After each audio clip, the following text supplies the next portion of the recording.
After a long family gathering that lasted the entire weekend, I returned to my small Seattle apartment completely exhausted.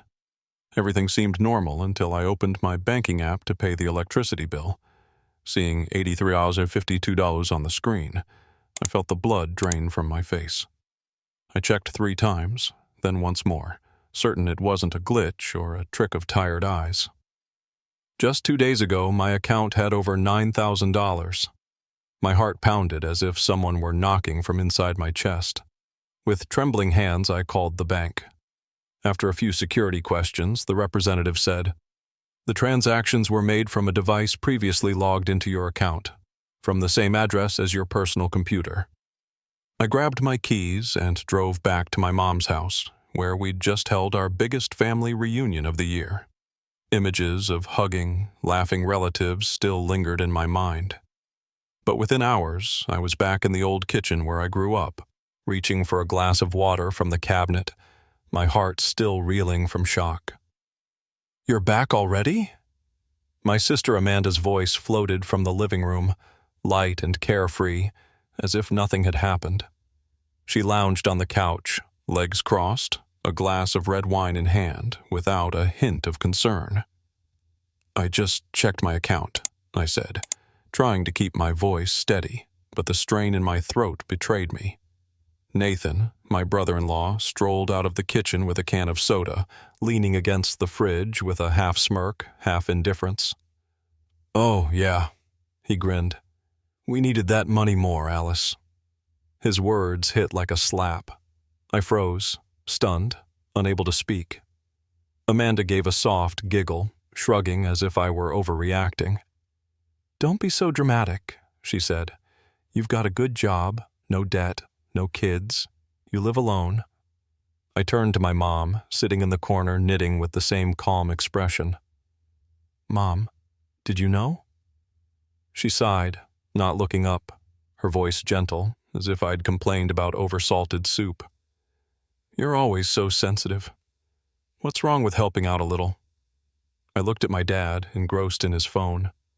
He muttered without glancing up, "Don't use harsh words. It's a family matter." I couldn't believe my ears. "But how did you even access my account?" Amanda shrugged. "I logged in from Mom's computer. Your account was still open. If you didn't log out?" She said it as if it were my fault, as if their actions were perfectly justified. My hands clenched, nails digging into my palms, my heart racing. Nathan shrugged as if it were trivial. "We didn't spend it on luxury, rent, groceries, survival. Otherwise, we'd have starved." I looked at them all. Not one apology, not a trace of guilt, not even a proper explanation. "What did I do to deserve this?" I whispered, but no one paid attention. Amanda tossed her hair back and muttered, "You'll earn more. Don't make a scene." I slowly picked up my bag. No one stopped me. No one asked if I was okay. My mom only said, as if by habit, "Don't forget Sunday dinner." I reached the door, feeling hollow inside, but before leaving, I paused, gripping the handle, and turned back. "If you think I'll just let this go, wait and see what happens next." Amanda giggled. "Oh, please. You're so theatrical. We needed the money more. Don't be selfish." I didn't respond. Outside, it started to rain, and inside me, another storm was quietly brewing. I drove through the downpour, gripping the steering wheel until my knuckles turned white.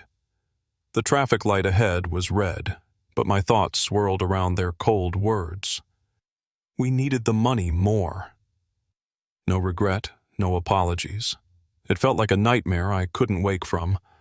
I didn't want to go home. I needed air. So, I turned into the parking lot at Green Lake Park, where I usually jog on Saturdays. With the engine off, I sat in silence and reopened the banking app. The balance was still there, shameless and cold, like Amanda's face. I couldn't say I was entirely surprised. When I was 27, I landed a marketing manager role at a major pharmaceutical company. While adjusting to the new job and life, Amanda called. "Hey, they cut off my phone. Can you lend me some cash?" I didn't hesitate. They were family. Then came Nathan, jobless for nearly 6 months. Need a couple hundred to get by until I find something. I stayed silent.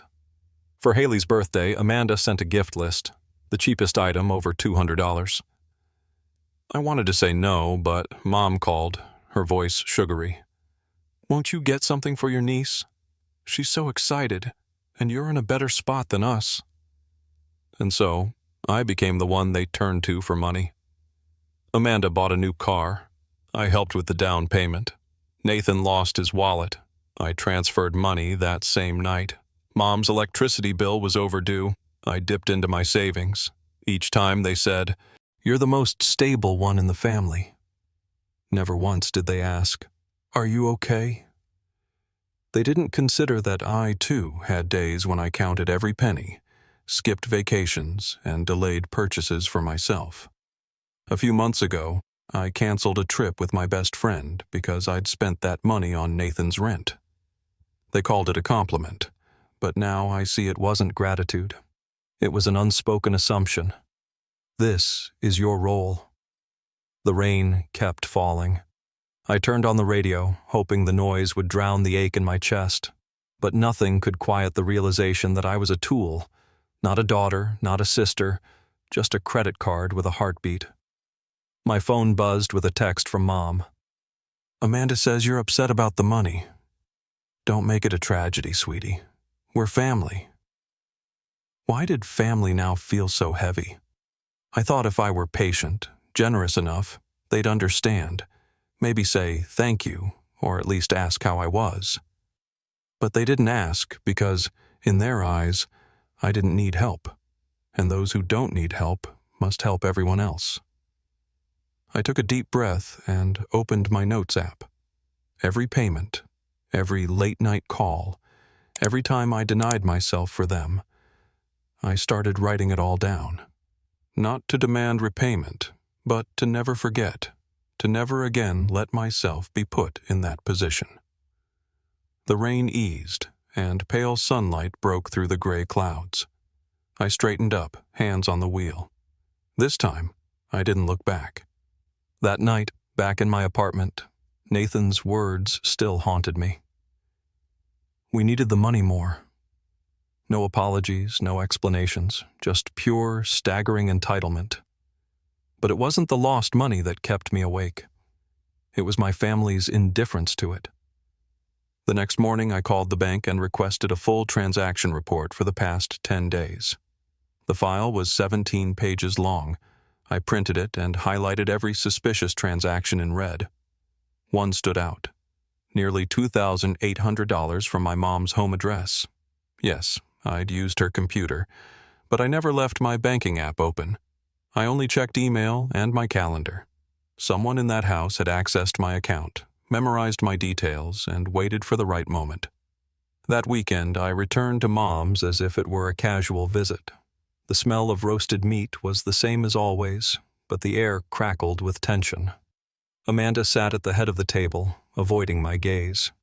Nathan was too relaxed, pouring lemonade as if no fire burned beneath the surface. I didn't wait. I reviewed the transactions, I said, placing the papers on the table. My account was accessed from Mom's computer. I was here that day, yes, but I didn't log into the bank. So who took my information? No one answered. Mom lowered her head, picking at her salad as if I'd asked about the weather. Dad stayed silent behind his newspaper. Only Amanda spoke, her voice soft but laced with sarcasm.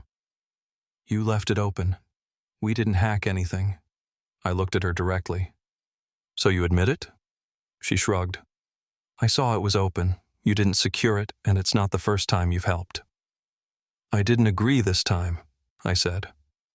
Nathan set his glass down with a faint clink. You're always so dramatic. It's not theft. It's helping each other. It's family. No, I said firmly. Help is when one asks and the other agrees. This was taken without permission. Mom finally looked up, her voice gentle, as if explaining to a stubborn child. Alice, you live alone. You have a good job. Don't make a fuss. Amanda's raising a child. Nathan's still jobless. Family means sharing. Sharing means silently draining my savings? My voice trembled, not from anger, but from pain. Dad folded his newspaper and looked at me, visibly annoyed. Don't be harsh. You've always been the strongest in the family. No one else could handle it, so we relied on you. Relied on me? I laughed bitterly. Stealing my personal information and emptying my account? That's what you call reliance? I paused. Why not call it what it is? Exploitation. Amanda slammed her hand on the table, losing her composure for the first time. We didn't splurge. It was for rent, Haley's medicine, car repairs. I'm tired. You're tired. But what about me? I looked at each person in that room, the people I once called family. I'm tired too. Tired of working 60-hour weeks to pay off your debts. Tired of canceling vacations so Nathan wouldn't get evicted. Tired of eating instant noodles for 3 weeks so Mom could cover her utilities. I've been tired for years, but I didn't complain because I thought I was doing the right thing. Now I see I was just enabling your selfishness. No one spoke. Only the ticking of the kitchen clock broke the silence. I stood, grabbed the folder, and paused before leaving to look at Mom. If this is how you treat the one person who never asked for a dime, don't be surprised when I start taking back what I deserve. Nathan gave a mocking chuckle. What are you gonna do, Alyssa? Call the cops? I met his eyes, my gaze steady. Just wait and see. I left the house I once called home, for the first time without regret, only a growing sense of resolve in my chest. Back in Seattle, as dusk settled, the air felt heavier, charged with the anger still simmering inside me. I sat at my desk, opened my laptop, and pulled out the folder. I had receipts, texts, transfers, email confirmations, even screenshots from years ago. Not because I was paranoid, but because I knew one day my quiet sacrifices would need proof. I began sorting everything, from the first payment, $92.50 for Amanda's phone bill 3 years ago, to the largest, $3,200 sent to Nathan for an emergency. I had full bank statements and email confirmations. Over 3 nights, I built a spreadsheet, color-coding each expense, green for medical, yellow for necessities, red for those with no justification, like the $1,350 Nathan spent on a gaming console last Black Friday. I remembered it clearly because I'd skipped a winter trip with colleagues to cover his insurance. On Monday morning, I drove to the Financial Crimes Unit with printed documents, a USB drive with the spreadsheet, and a completed complaint form. A young officer named Harper took my case. She flipped through the pages, nodding. We'll start a preliminary investigation into financial fraud and unauthorized access to personal information. Do you have names of those involved? Yes, I said, handing her a list. Amanda Walker, Nathan Walker, Donna Grant, my mother, Paul Grant, my father. I left the station under a gray sky, but with a spark of light within me. Not because I wanted to punish them, but because I'd finally stopped staying silent. 2 weeks later, on a Thursday afternoon, I was in a Zoom meeting when an unknown number called. I silenced it and stepped onto the balcony to answer. It was Harper. Miss Alice, we've completed the preliminary investigation. We have enough grounds to proceed. Today, the investigative team will visit the listed individuals' homes. I froze. It wasn't satisfaction but relief. After all these years, someone finally saw what I'd been through. That night, as I cooked dinner, my phone blew up with calls. First Mom, then Amanda, then Nathan. I didn't answer. Texts followed. Call Mom now. What are you doing, Alice?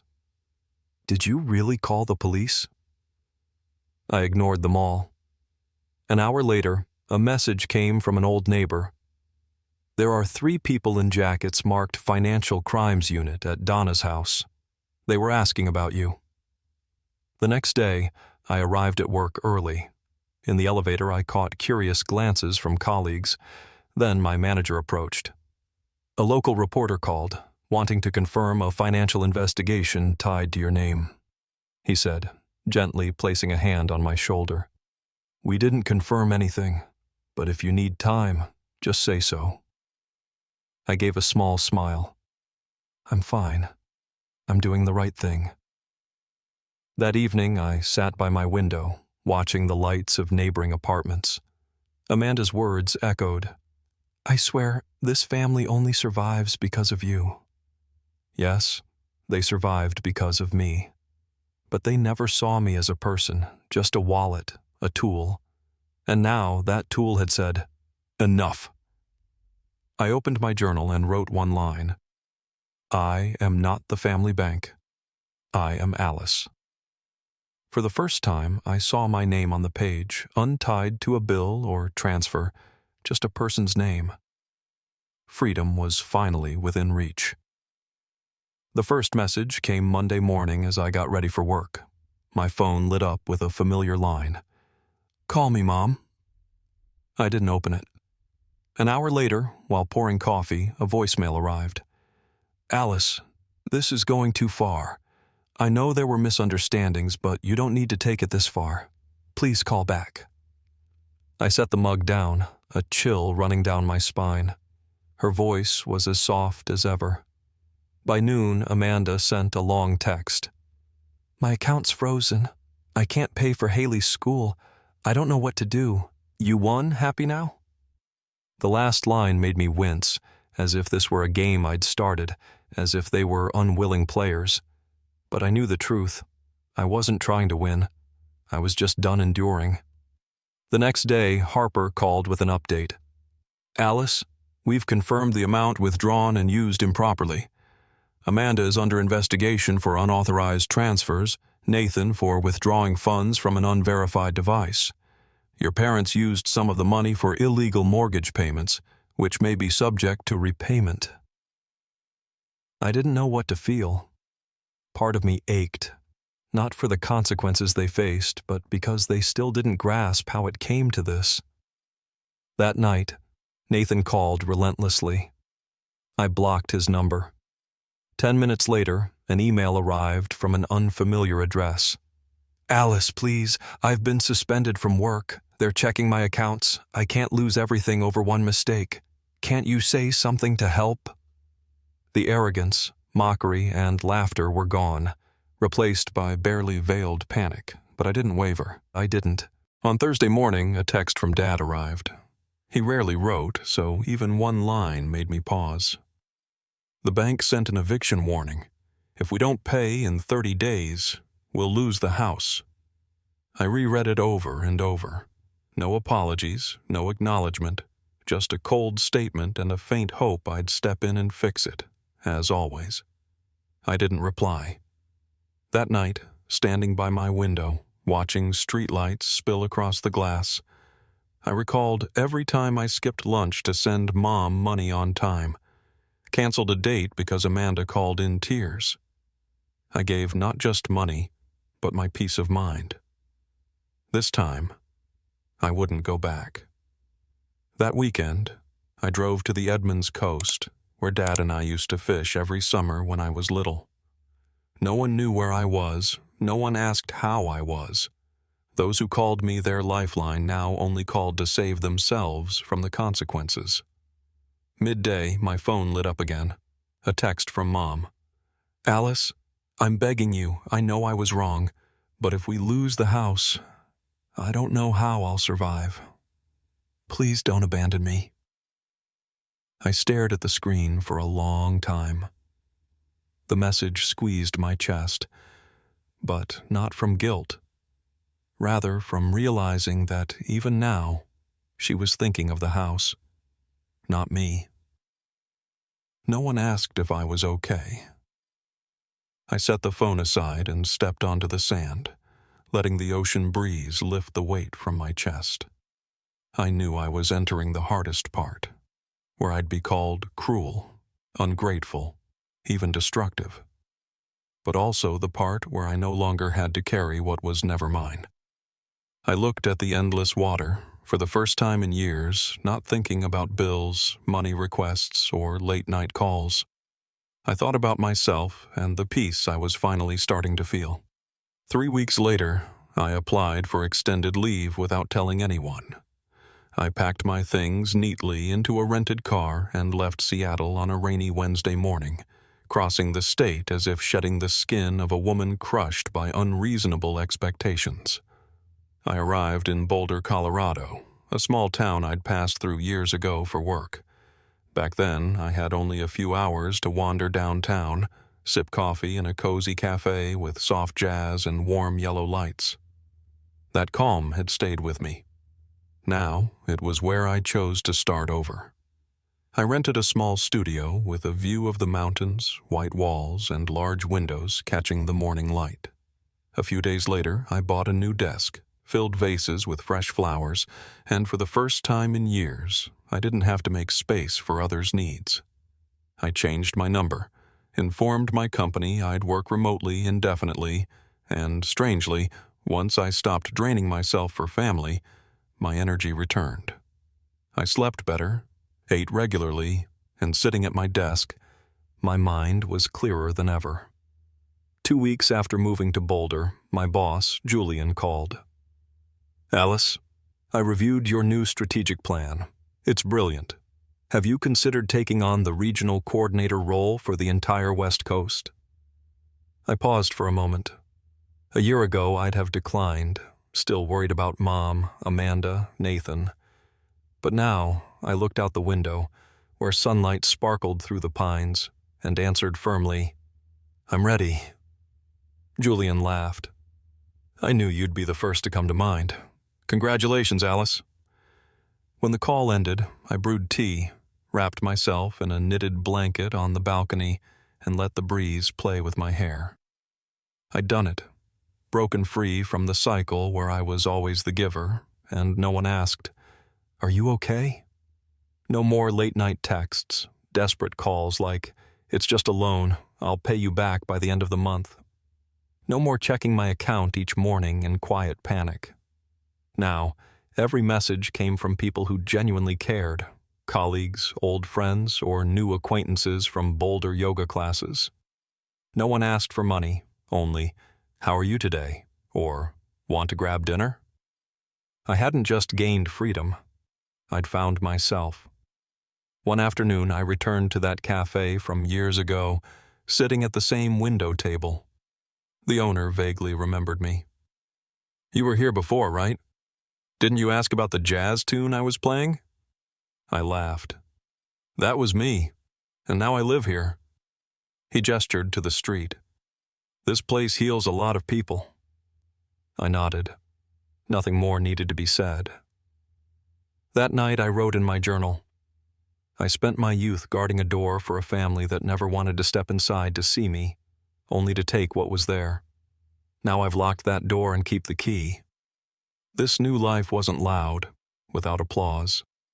But it was quiet, and for me, that was the most luxurious thing I'd ever had. I didn't know what lay ahead, whether Amanda would one day call with a trembling voice. But I knew one thing. I wouldn't go back. Not because I didn't love them, but because I'd learned to love myself first. One crisp autumn morning, watering flowers on my balcony, I received a new email. I didn't open it right away, but while sipping tea, I checked my inbox and froze at the unfamiliar name. Melanie Carter. It took a moment to recall. Melanie was Amanda's distant cousin, someone I'd seen a couple of times at family gatherings. A quiet girl, always in the background, never saying much. I didn't even know she had my email. The subject read, "Thank you, Alice." Curious, I opened it. "You probably barely remember me. I'm Melanie, Aunt Grace's daughter. Amanda once asked me to babysit Haley one summer, and you drove me home after her birthday. I stayed silent for years, thinking I had no right to speak. But when I heard what you did, how you stood up, drew a line, I had to write. I was in a similar cycle. My family always said I was luckier, so I had to give more. I worked 3 jobs at once and still sent money home to my mom, my brother. When I tried to say no, they called me ungrateful, selfish. But hearing about you, how you chose yourself, it was like being shown a path I didn't know existed. You helped me see that saying no isn't cruel. It's self-preservation, protecting the most valuable part of yourself. I sat still, each word landing like a drop in a quiet pond inside me, something blooming, not pride, not triumph, but a sense of being seen, understood. Melanie wasn't the first to say this. Weeks earlier, an old college friend had written after reading a few lines I'd posted on my personal blog, "I thought you were just so strong, like you didn't need anyone. But now I see you were so strong that everyone assumed you'd handle anything." I reread that line over and over, because for years I hadn't asked to be heard. I stayed silent, keeping everything inside, but no one taught me that kindness doesn't mean letting people cross your boundaries. That night, I sat at my desk, opened my laptop, and wrote back to Melanie. "I never thought my actions could inspire anyone. Thank you for sharing. It's not easy, but know you're not alone. You're not selfish. You're just learning to love yourself rightly, and there's nothing wrong with that." I hit send, and in that moment, it became clear. I thought I'd lost my family, but I was redefining it with people who love without conditions, give without expectations, and respect others as whole individuals. The next morning, pulling back the curtains, I let sunlight flood the room like a soft blessing. I breathed deeply, no longer feeling a weight in my chest. I was no longer the Alice who backed down, stayed quiet to avoid upsetting anyone.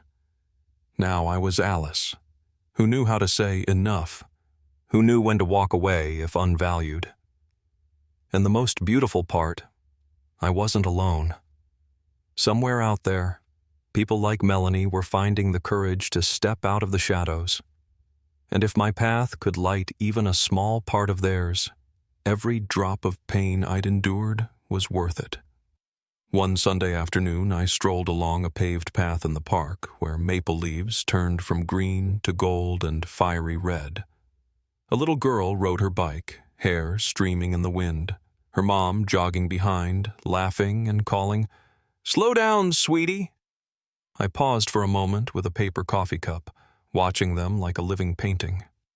The scene stirred something I'd lost in recent years, a sense of lightness.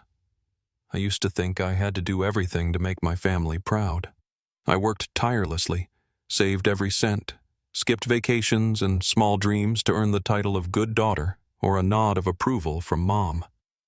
But they never asked if I was tired, if I needed someone to listen. They needed me to be strong, and when I stopped, said no, they called me ungrateful. I feared that, being seen as selfish, losing the blood ties I'd worked so hard to preserve. But now, with the dust settled, the late-night calls and endless accusations gone, I realized something simple yet painful. I hadn't lost my family. I'd found myself. The Alice I'd become no longer lived to please others. I started doing the little things I'd put off. I learned to cook risotto, my favorite dish, which I'd never had time for. I bought a bright red dress I'd once thought too bold for the office, signed up for Saturday pottery classes because the feel of clay in my hands made me feel alive. I rearranged my apartment, hung a large, abstract painting in the living room, not because it matched, but because I loved it. One day, I received a postcard from Kelly, a former colleague who'd moved to Italy. In neat handwriting, it read, "You showed me what it means to set boundaries without guilt.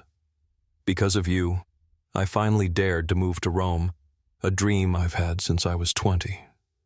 Thank you, Alice."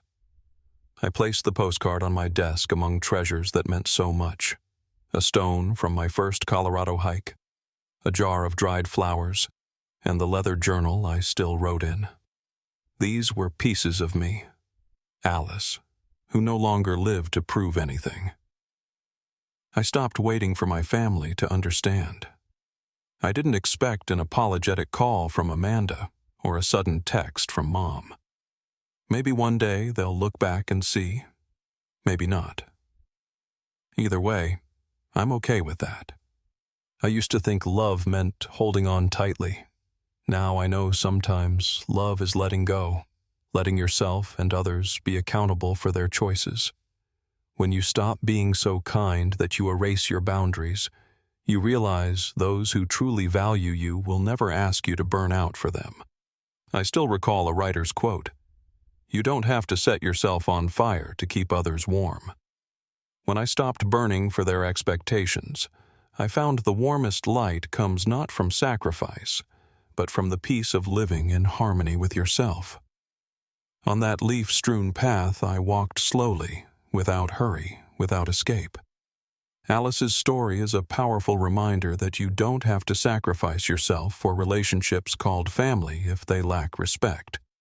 When you set boundaries and choose yourself, you're not selfish. You're living honestly.